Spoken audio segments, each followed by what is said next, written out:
Welcome to the Pelvic Health Products Podcast. I am your host, Fiona Rogers, and this is a podcast about products for your pelvic health. I am a physiotherapist with 40 years of experience as a health professional, combined with many years' experience in sourcing, selling, and teaching about the effective use of products for your pelvic health journey. Join me as I chat with health professionals, academics, and entrepreneurs who have created products and resources to help you with your pelvic health journey. There is a confusing array and choice of products on the market. We will get to the inside story of how and why many of these were created and how they work. I'm excited to say that many of my guests are women creating products for women. Please remember that this is for general information only and should not be considered as individual medical advice. Welcome to today's episode. Hi everyone, it's Fiona Rogers here and welcome to the very first episode of the Pelvic Health Product Podcast. And I'm really excited to say that my first guest is Claire Osterstock from Olive & Bee. So we might just dive straight in, and Claire, I'll just ask you to maybe introduce yourself and let our listeners and viewers know who you are and where you're from and a bit of your background if you don't mind. Sure, Fiona. So yes, I'm Claire. I've been a physio since I was 21, so quite a while now. I started in hospital work, like a lot of physios did. I've worked in hospitals in Australia and in the UK. And when I was in my late 20s, I started my own physio practice called Adelaide Physio and Pilates Studio. Yep. And I started to delve more and more into women's health, which brings me to why I decided to create the product Olive & Bee. Yeah. And I think we go way back, actually. I think I can recall, I don't know if it was the APA conference or the CFA conference, when you had a little bag of your demo, your very first ones. I think and you we were one had of a the little first chat people. in the foyer. Yeah, we were. Yeah, that took me on. I know you went, I'll buy yeah. some. And I'm like, wow, this is working. This is cool. Yeah. So that's why I thought it'd be really lovely to have you as my first guest for the podcast. So yes, you've come a very long way in that time. So what did lead you to develop Olive & Bee? So, like a lot of physios and a lot of people working in this area, I was just disappointed with what was on the market. So, I would see a lot of women, especially with pelvic pain, but with vaginal issues, with continence issues, and they'd come in and they'd say, you know, what lubricant should I use, or what moisturiser do you recommend? And I just didn't really like much on the market at all. I wasn't really happy with anything I was supposed to recommend. So, like a lot of us, I used to say, just use olive oil. You know, it's natural and it's not going to do any harm. And people would come back and say, yep, look, that's quite good. It works, but it's a bit messy and it's in the kitchen and it's. So I thought, well, if we could just thicken olive oil to make it more user-friendly. So that was the initial, idea around Olive & Bee. So initially I thought, okay, how are we going to do this? And I worked with two different chemists over several years. And I think it took us about 26 recipes. Wow. And we just wanted to get it, it looks so simple now, but we just wanted to get a product that was effective and safe and didn't contain any more than it had to. So we sort of stripped it bare of any stabilizers, chemicals, fragrances, preservatives, and just wanted to come up with something as natural as possible for women to use. And we came up with Olive & Bee.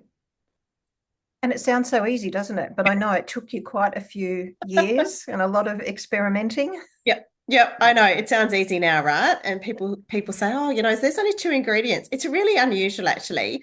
The product is just extra virgin olive oil and beeswax, and that's it. And it's really, really unusual to pick up a cosmetic. I mean, I've never done it and found out that there's only 2 ingredients in it. People often write to me and say, so what else? Are there preservatives or what are the fragrances? And I'm like, no, like literally that's it. That's all that enters our factory. It is as simple as that. And so what sort of shelf life does that give the product? Well, it has a really good shelf life because olive oil and beeswax are naturally really self-preserving. So it has a shelf life of 2 years. And we say 1 year once opened, which is kind of just the cosmetic rule that you put on the packet. Yeah. Fair enough. Okay.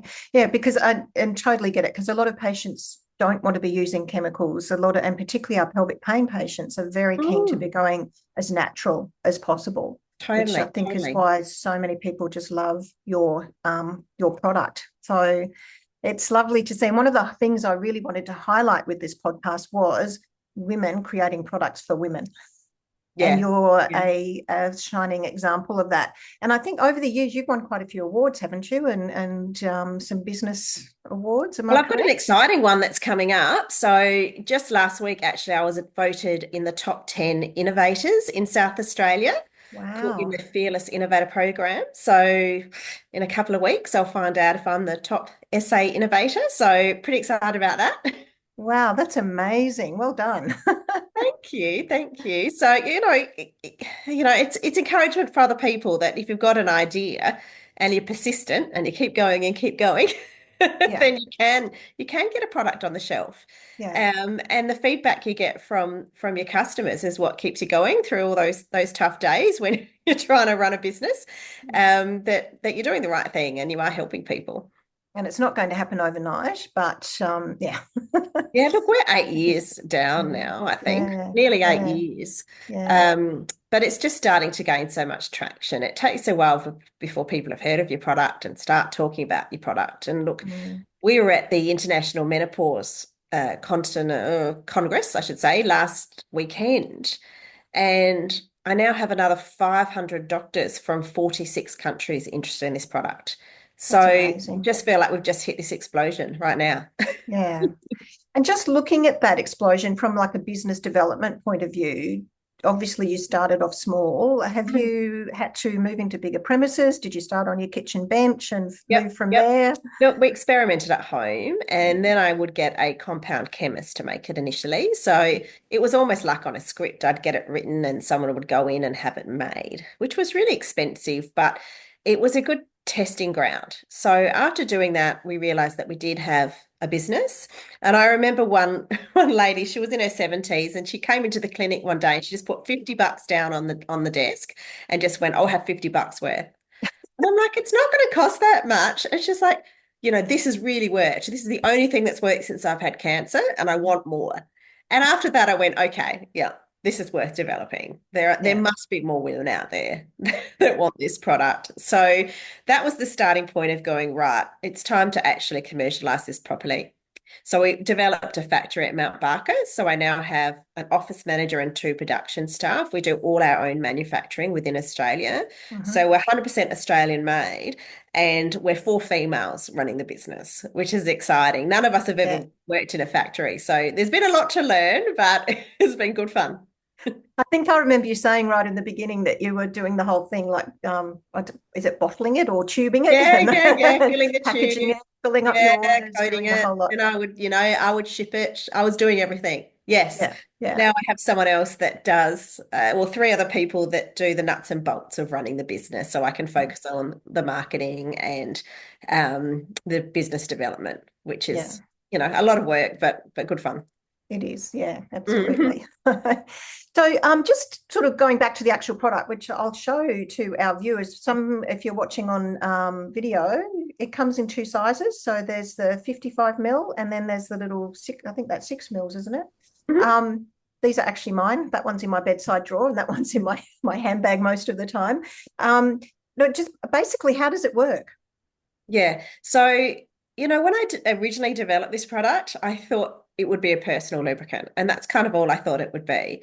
And it turns out now that it's used mostly as a moisturiser. So most women that buy the product are using it as a vaginal and vulval moisturiser, just for daily dryness. Mm. They might use it just after they have a shower, or if they've got really sensitive tissues and are really struggling, they might use it every time they go to the toilet just to wipe Yeah. themselves with it and Mm. create a bit of a barrier. So there is certainly people using it as a lubricant as well, but it's taken on this other life where it is used as a moisturizer. And it might even be used for women that want to they might use it on their applicator that's a bit tricky, a bit scratchy, Mm. or they might use it on a dilator, on a pessary. So yeah, it is being used in quite a lot of different ways. So that brings up a good question I get Mm. asked. Is it okay to use it with dilators and pessaries and silicone-based products? Yeah, yeah, it Yeah. is. So some oils don't do well with silicone, or could Mm, mm, sort of degrade, I suppose, the silicone over time. We haven't found that with this product. And I mhm. kind of think it's a bit like silicone products you might use in the kitchen, and you're using olive oil in there, and Yeah, and they seem to hold together pretty well. yeah. But because it's only being used for a really short amount of time as well, it shouldn't cause any problems with silicone. Yeah. And so, what's the best way to wash? So, say you've been using a dilator or a pessary. What's the best way to wash it if you've used the olive and bee with it? Yeah, so we find the best thing to get out oil, because some people do say that sometimes it gets on their sheets and things like that, is dishwashing Mm. liquid. Oh, It's okay. the best Yeah. way. So wash it in the kitchen sink, it'd be fine. Yeah. Fair enough. Yeah. And in case this is too much information, here comes too much information. I actually use it. I find it brilliant, as you said, sort of externally when I'm Yep, feeling, because I'm sort of postmenopausal. yep. But if I know at the gym we're going to be doing a lot of rowing or a lot on the bike, I will always just put some on before I go to the gym. It just makes things so much more comfortable. And I've Yeah. got quite a few other of our friends at the gym using it for the same reason. Oh, look, it's funny what Yeah. what people use it for. And I love hearing the stories, but yeah, people do Mm, use it as a bit of a barrier. They use it on mm, other parts of their body, like their elbows and their heels. It makes a mm. really good heel Yes. cream. Yeah, lip balm. It's And really look, nice. I Yeah. have people that say they use it on their dog's paws. Wow. Because, people are worried about what they put on their animals Yeah. too. So Yeah. yeah, they'll say, oh, it works really well on my dog as well, which cracks me up. So it has a lot of uses. Whole new market. Totally, totally. So who would you say would benefit most from using olive and bee So from a clinical point of view? yeah, That's yeah, totally. yeah. So, the peri postmenopausal market is the biggest market for us. So just older women, as you know, things dry out a bit and they'll often need a bit of moisturization. And it might just be for a little bit of comfort, or it might be that they've got quite a lot of dryness. They're also using a hormonal treatment and they want to use this on alternate days. But also there's other points in our lives where estrogen might be low. So breastfeeding women will often use it. It's quite common in that market. And for people undergoing cancer therapy, where Yeah. they might be just pushed into, rapid menopause. And often their vaginal dryness symptoms are their worst symptoms. Mm. So we have a lot of the breast cancer nurses actually giving this out to patients, and having it prompts that discussion about what's going on in their bodies with the Yeah. with the lack of estrogen.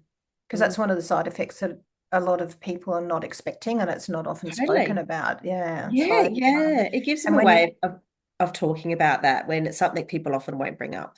absolutely, and then when they see that there's a very simple and easy product that can be used to help relieve those symptoms for them, Mm. it's really lovely in clinic to just see, as you say, the response from the patients. Yeah, and look, these people are going to be really sensitive to using chemicals, right? Mm, So they mm, really, really want something natural. yeah. And the other way it's used, so we're talking about customers, but it's also used in healthcare. So we have quite a few public hospitals now that procure it, and women's health clinics, and it's used to do examinations. So it Mm, might be that, you're allergic to the KY, or maybe you've come in with pelvic pain, and women's health physios, we do some, interesting things to people. And we often need to use a product to maybe do some stretches or some releases mm. or desensitization. And so this is a product that can be safely used in clinic as well. Yeah, especially in those situations where a water-based one might not sort of make it through the treatment, give you a little Mm. more sort of glide, etc. Yeah, And the product absolutely. it's quite a soothing, moisturizing product. And so you don't Mm, walk out feeling sticky. It doesn't need to be washed off. yeah, So it's just a nicer experience. it is. Yeah. One of the other questions I do get asked is about, does it affect the vaginal pH? And it's interesting how many people are asking this now. And I think the Mm, awareness on this must have just gathered so much yeah, momentum. So people ask me about pH, microbiome, osmolarity, things yeah. that, a few years ago no one knew about. So what's interesting about something that's an oil is that it doesn't have a pH. Mm, So it's not even that it's pH neutral, it just doesn't have free hydrogen ions, and it doesn't rate on the system. So that's a tick. It doesn't yep, interfere with pH. And that's the same thing with osmolarity because yeah, it's not a water-based product.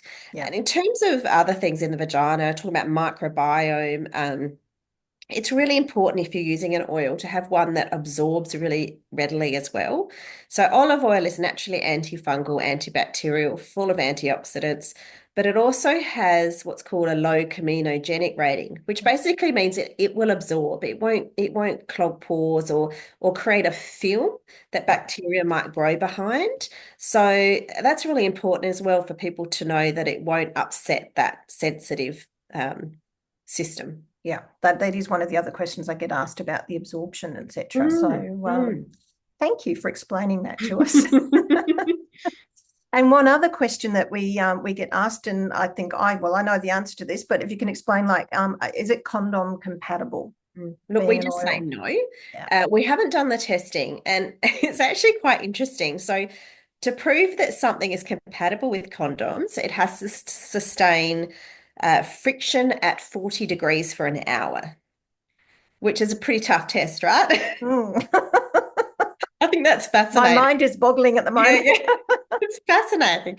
Um, Look, we haven't even sent it off for testing, and we've been told that oils probably won't pass the test to start with.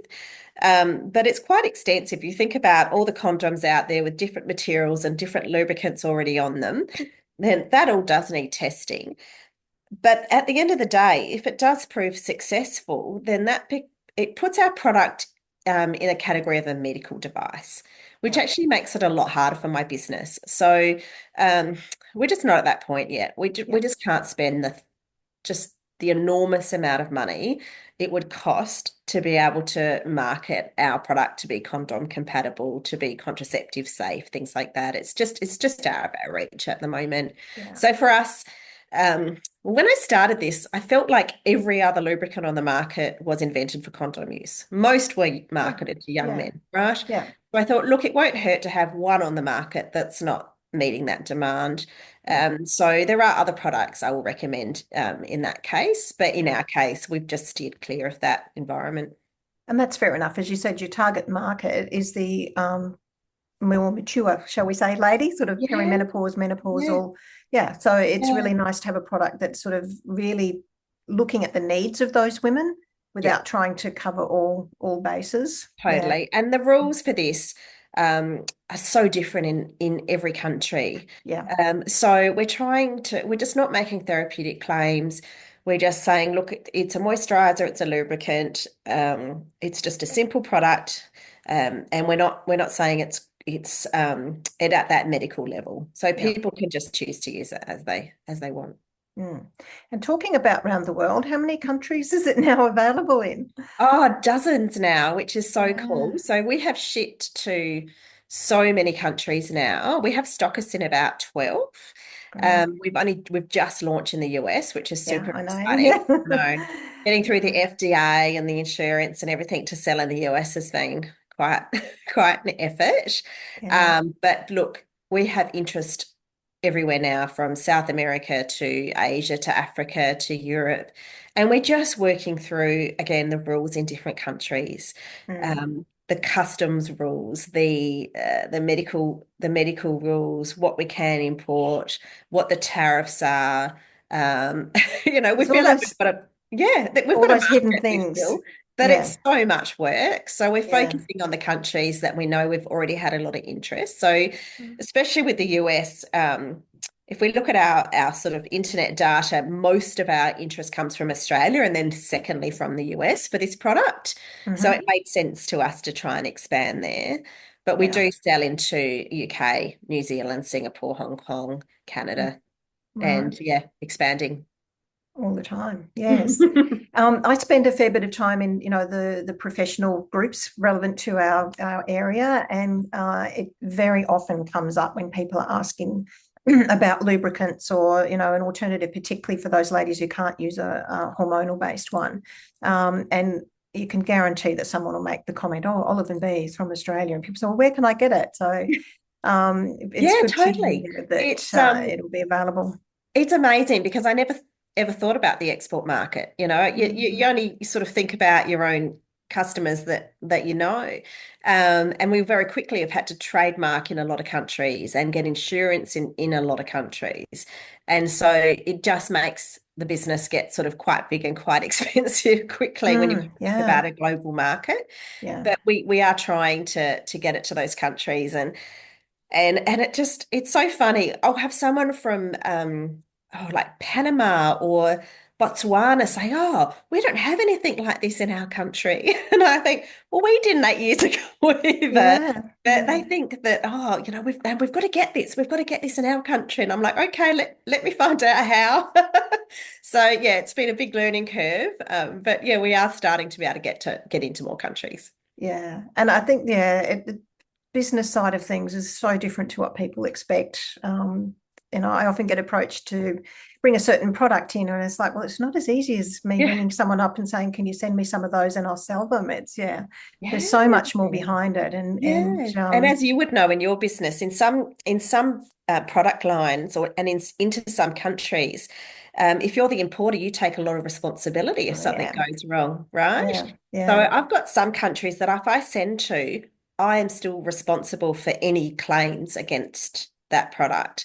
And there's other companies where I have to get a responsible person to import it and they take on responsibility.